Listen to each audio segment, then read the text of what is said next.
네, 지금은 12월 30일 오후 밤 10시 10분 11분입니다. 비트코인을 한번 둘러보면서 또 시장을 확인하고 또 차트 공부도 한번 해보려고 합니다. 요즘 비트코인 암호화폐 시장에서 가장 큰 이슈는 아무래도 뭐니뭐니 해도 리플이 되겠습니다. 지금 비트코인은 3100을 넘어섰고,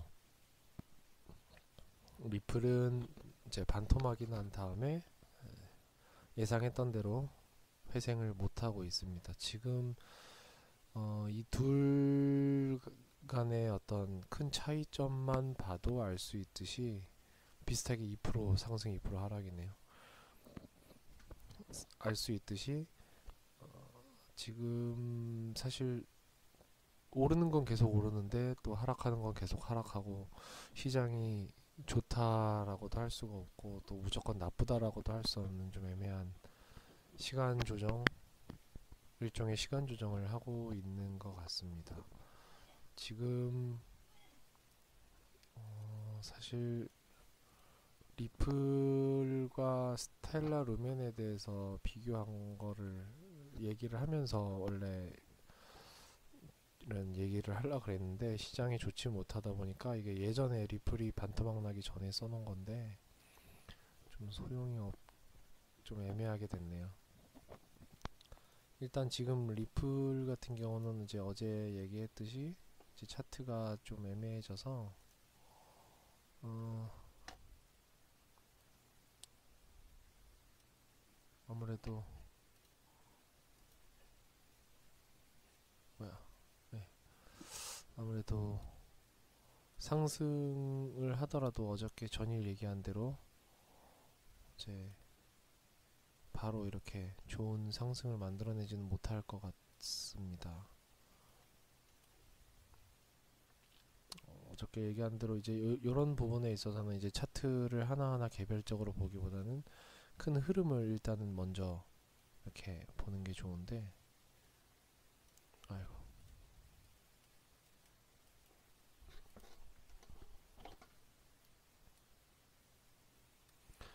뭐 저는 뭐 전문가도 아니고 그냥 이제 평범한 직장인이죠. 뭐 이렇게 뭐가 어떻게 될지는 저도 잘 모르겠습니다만, 일단 차트상으로 봤을 때도 한번 깨졌고, 여기서 조금 반등을 하다가 여기서 부딪히면서 바로 떨어지는 게 일단 정석적으로 그나마 좀 나은데, 바로 하락했다가 지금 이렇게 돼서 이 지지를 할 수 있는 직전에 여기 바닥에서 기던 이 라인까지 이제 급하게 깨버리면 정말 손 쓸 틈 없이 박살나지 않을까, 그렇게 생각이 됩니다. 근데 거래량도 계속 줄고 있죠. 지금 여기서 거래량이 가장 컸죠. 여기서 이제 투매가 나온 다음에 살짝 반등 한번 주고, 그 다음에 이제 연속적으로 쭈쭈쭉 떨어지다가 여기서 결국 이 바닥권에 근접한 것 같으니, 이 바닥권에 근접한 것 같으니 여기서 이제 또 투매가 일부 조금 나온 거예요. 그렇게 저는 일단 볼 수 있을 것 같습니다. 그래서 쭉 떨어졌다가 다시 이제 살짝 이제 튕겨 올랐다가 지금 아직도 이제 음봉인데,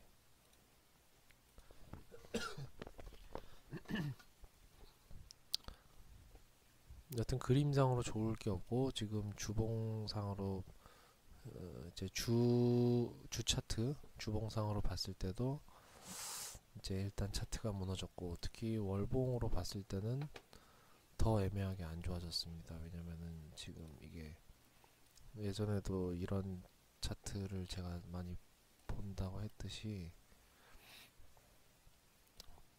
이렇게 선이 누워 있는데 얘들이 기다가 여기서 빵 뛰었죠. 이렇게 뛴 상태에서 여기서 계속 올라가 줘야 될 자리였었는데, 여기서 이 양봉을 다 덮을 만큼 큰 음봉으로 길게 떨어져 버렸습니다. 근데 거래량이 직전 여기보다 훨씬 더 높게 나왔습니다.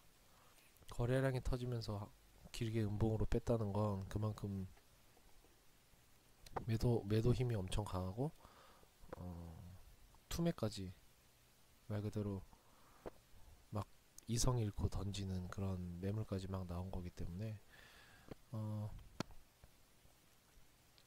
기적적으로 여기서 바로 이렇게 올려치지 않는 이상 일단은 그림상으로는 굉장히 안 좋은 그림이 돼버렸습니다. 계속 하락을 할 수도 있고 여기서 하락하다가 이제 100원 단위 200원 단위에서 이제 계속 길 수도 있고 더 안 좋을 경우에는 더 꼬꾸라질 수도 있고요. 지금 뉴스를 보면은 뭐 상패 얘기까지 거래소 거래 금지까지 이제 얘기가 나오고 있죠. 오늘자 아침 오전 8시 뉴스에 보면은 이제 리플사가 미국 SEC에다가 이제 대응을 했습니다. 같이 이제 맞대응을 하기 시작하면서 자기네들은 이제 그런 문제가 이제 이러이러하다 그렇게 해서 이제 계속 일단 대응을 하려고 하는 것 같습니다.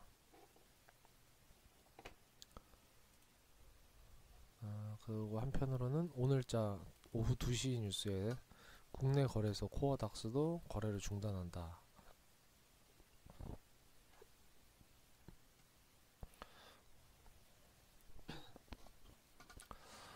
이 거래소권은 안 써봤는데 여기도 한번 어떤지 한번 써봐야 될 것 같습니다. 코어닥스 일단 이렇게 보면은 이제 그 화면이 또 여기는 여기대로 또 장점이 있을 것 같네요. 일단 코어닥스도 거래를 중단한다 그랬고 지금 뭐 해외 거래소들은 중단을 이미 했고 또 추가적으로 이제 거래 중단을 하려는 움직임도 좀 있을 것 같은데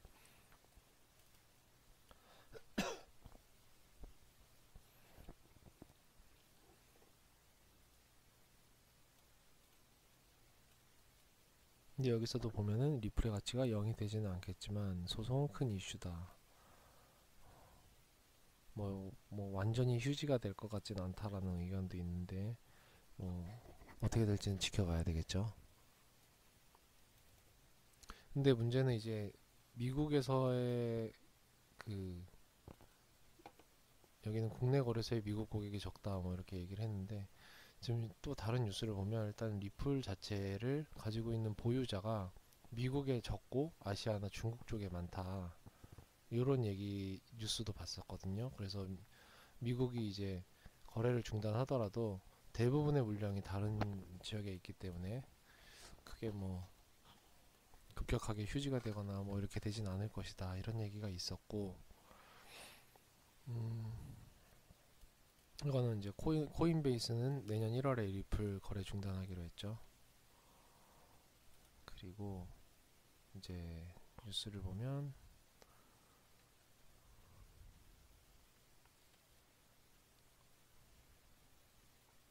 뭐 이런 뉴스들이 있었습니다. 뭐 사실 뭐 어떤 컴퓨터 프로그램적인 문제이기 때문에 제가 뭐 자세히 더 깊게 뭐라고 얘기를 할 만큼 뭐 제가 지식이 높은 건 아닌데 지금 일단 암호화폐 시장에서 가장 큰 뉴스가 아마 리플의 증권화 관련해서 소송 이게 아닐까 싶습니다. 그리고 이 소송에 따라서 앞으로 다른 알트코인에도 이 여파가 진행될 수도 있을 것 같고 그렇습니다. 일단 이렇게 SEC에서 그 증권선물거래위원회에서 이제 리플에다가 소송을 건다는 것 자체가 암호화폐를 어느 정도 이제 자산으로서 인정하는 부분도 있고 세금 과세 부분에 대한 측면도 있어서 사실 암호화폐 전체적으로는 이런 것들을 다 하나하나 계기 삼아서 조금씩 그 음지에 있던 것들이 이제 양지로 이제 나오게 되는 계기가 되지 않을까 싶기도 한데 뭐 두고 봐야 되겠죠.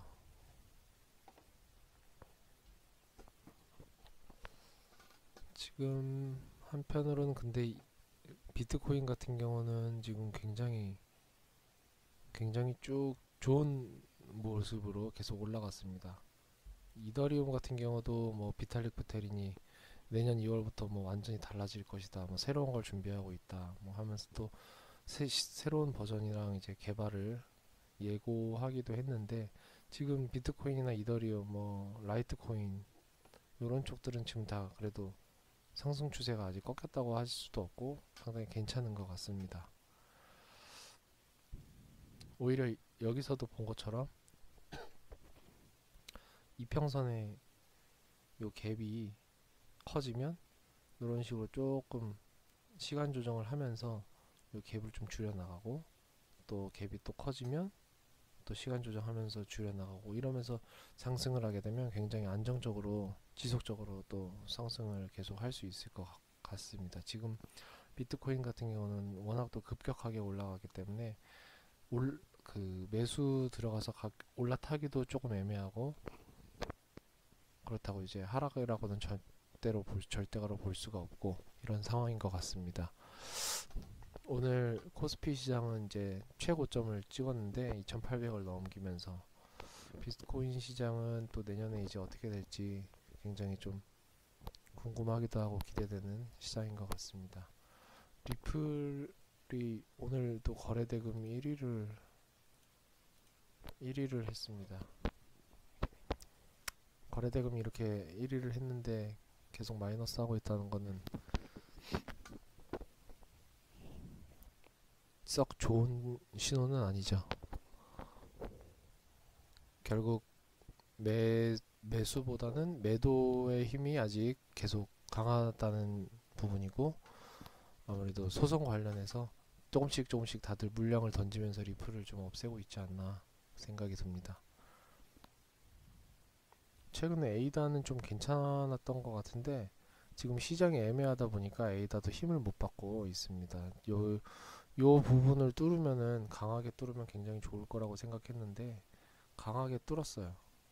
이쪽에서도 거래량 터지면서 강하게 뚫었는데도 불구하고 다음날 바로 상승폭의 대부분을 반납해버리면서 다시 하락을 하고 있습니다. 물론 거래량이 적었기 때문에 매도 힘이 강하다고 볼 수는 없는데, 여튼 그렇다고 상승 힘이 강하다고도 지금 볼 수 없는 애매한 눈치 보기 장세인 것 같습니다. 주식에서 보통 차트를 볼 때 이렇게 길게 꼬리 위로 달면서 거래량이 툭툭툭 터지는 것들은 사실 급등을 할 수 있는 종목으로도 이제 후보로도 보게 되는데, 사실 지금 암호화폐 시장이 좋으면은 이런 스펜드 코인들 같은 경우는 상당히 급등이 나올 수 있는, 사실 차트상 조건을 만들었지 않았나 생각이 듭니다. 비트코인 캐시 같은 경우는 이제 비트코인이랑은 사실 좀 그림이 쫓아간다고 할 수는 없죠. 그냥 얘도 좀 애매하게 움직이는 것 같고, 사실 저는 이제 요번에 비트코인이 계속 오르면서 한 2,500 뚫고 이러면서, 요때쯤이었나, 이제 2,000 뚫고 2,000 뚫었을 때쯤, 그때쯤부터 해가지고 저는 이제 이오스랑 퀀텀을 굉장히 좋게 봤는데, 그 이유는 한번 급등했다가 이제 급격하게 가격 조정 한번 주고, 여기서도 또 이렇게 하면서 여기서 한번 그 5일선을 강하게 돌파하는 이런 긴 양봉이 나와주고, 여기서도 이제 양봉의 절반 이상을 내려오지 않으면서 위로 계속 상승 추세를 이어갈 것 같아서, 게다가 거래량도 올라가고 있죠. 그래서 여기를 굉장히 좋게 봤는데, 이게 아마 리플사의 소송이랑 같이 맞물렸을 거예요. 이게 순식간에 이렇게 급락하더니 여기서 완전히 그냥 긴 음봉을 빼버렸습니다. 그러고 나서 이제 다시 그 반등이 나오기는 했는데, 지금 이동평균선도 역배열로 넘어갔고, 그러니까 5일선이 그 21선 아래로 꺾이면서, 이거 지금 51선으로 되어 있네. 제가 원래 보통 5일선, 21선, 61선, 121선 그리고 200일선, 400일선 이런 식으로 보거든요.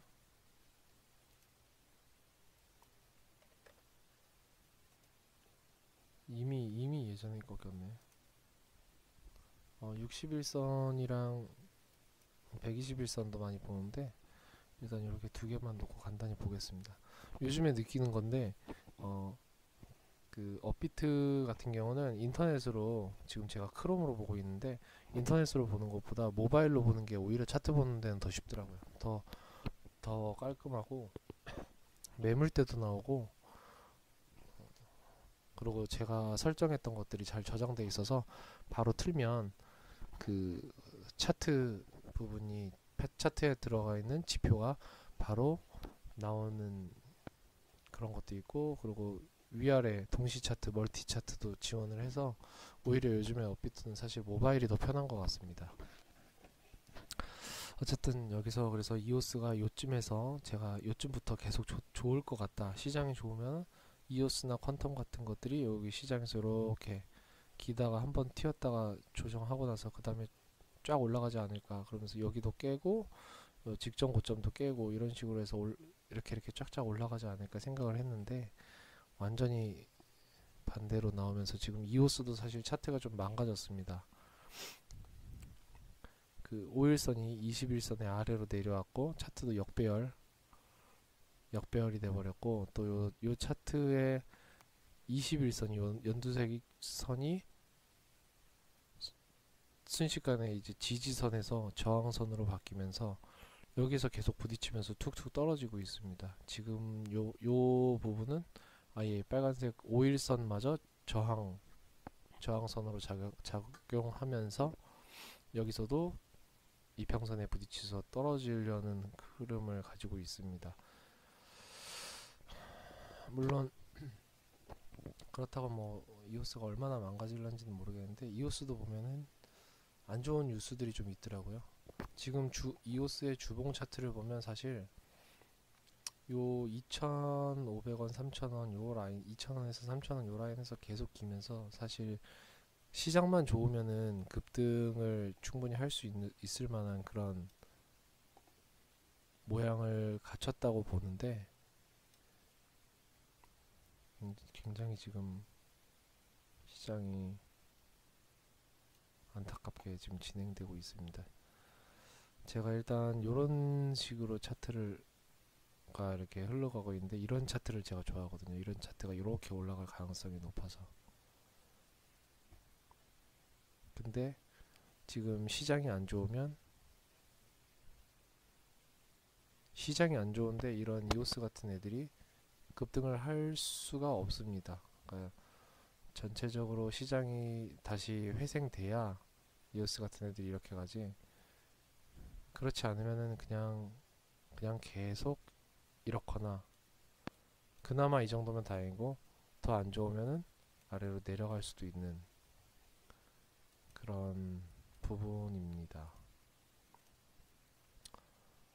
근데 월봉 차트를 보면 사실 계속 이쪽에서는 지지를 받았기 때문에 2,000원을 깰 정도로 그렇게 하락을 하지는 않을 것 같은데 어떤 악재가 나올지 뭐 그런 거를 좀 또 봐봐야 될 것 같습니다. 이오스도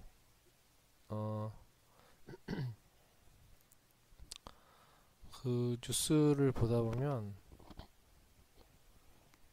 약간 찌라시를 봤나? 제가 뭐 봤을 때는 약간 조금 애매한 악재 같은 게 조금 악재라기보다는 의견 그런 게 좀 있었던 것 같거든요.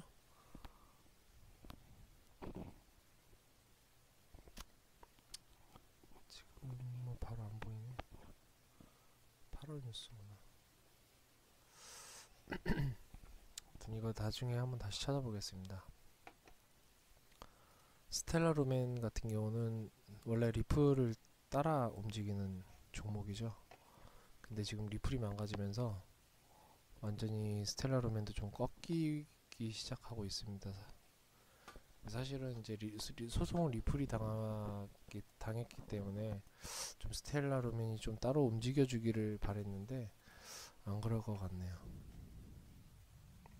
지금 이동 평균선을 또 하나 추가를 해서 20 요거를 60으로 이렇게 놓으면은 61선을 초록색, 파란색, 보라색 같은 거 이런 거 넣든지.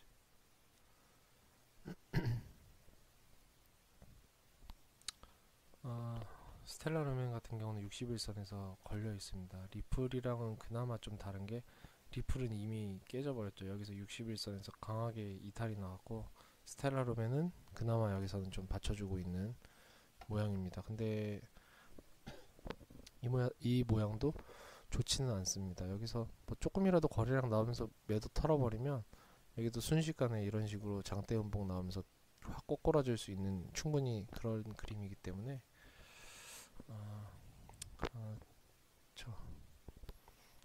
이거 예전에 써놨었던 건데 사실 리플이랑 스텔라 루멘의 이제 비교 대조를 원래 얘기를 해보면서 보려고 이렇게 썼었던 겁니다. 스텔라 루멘 같은 경우는 리플의 개발자가 나와서 만든 코인입니다. 요거는 이제 가상화폐 투자자라면 누구나 알고 있을 텐데 기본 개념은 은행 및 금융 시스템 개선을 위해서 개발이 되었습니다. 그래서 리플을 특히 국제 송금 시스템이라고 하죠. 리플과 스텔라 루멘 모두 채굴이 불가능합니다. 그러나 내면을 보면 상당히 반대적인 둘이 성향을 갖고 있는데 리플은 은행이나 기관 간의 이제 송금에 중점이 있으면 이제 스텔라 루멘은 개인 간의 거래에 중점이 돼 있고 소액 송금 이렇게 돼 있습니다. 그리고 뭐 리플은 상당히 중앙화되어서 발행 물량의 60%를 리플사가 소유를 하고 있습니다. 지금 소송이 걸린 것도 사실 그 부분이랑 좀 연관이 돼 있습니다.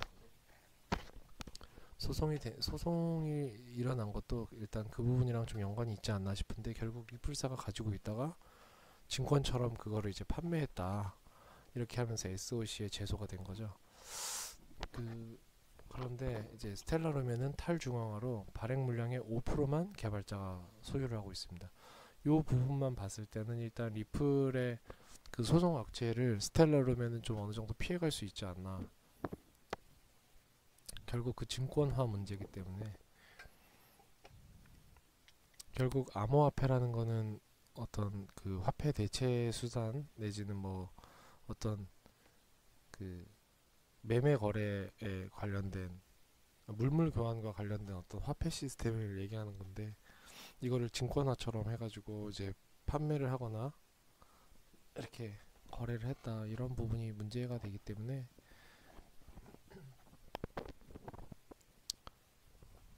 앞으로 리플이 소송이 어떻게 나올지 모르겠습니다.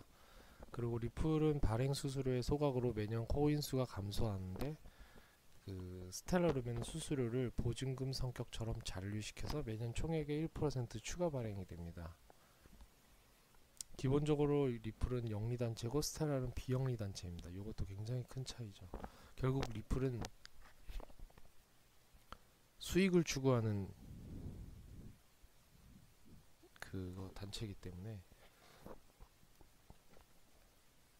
그래서 아마 증권화처럼 이제 소송에 걸릴 휘말릴 만큼 어떤 그 리플을 화폐라는 것을 증권화처럼 그 판매하지 않았나 생각이 듭니다.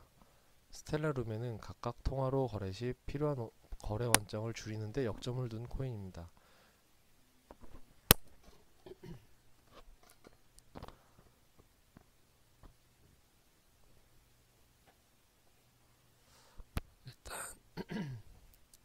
일단 리플과 스텔라 루멘에 대해서 이 정도로 이렇게 썼었는데 시장이 너무 안 좋아서 좀 아쉽습니다.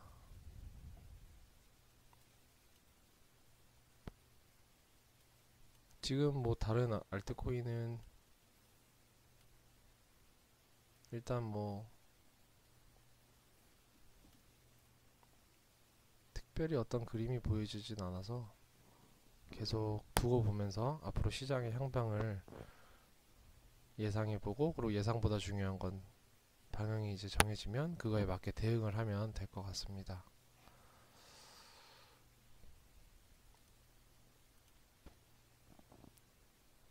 오늘 12월 30일 시장은 대충 이렇게 둘러보도록 하겠습니다.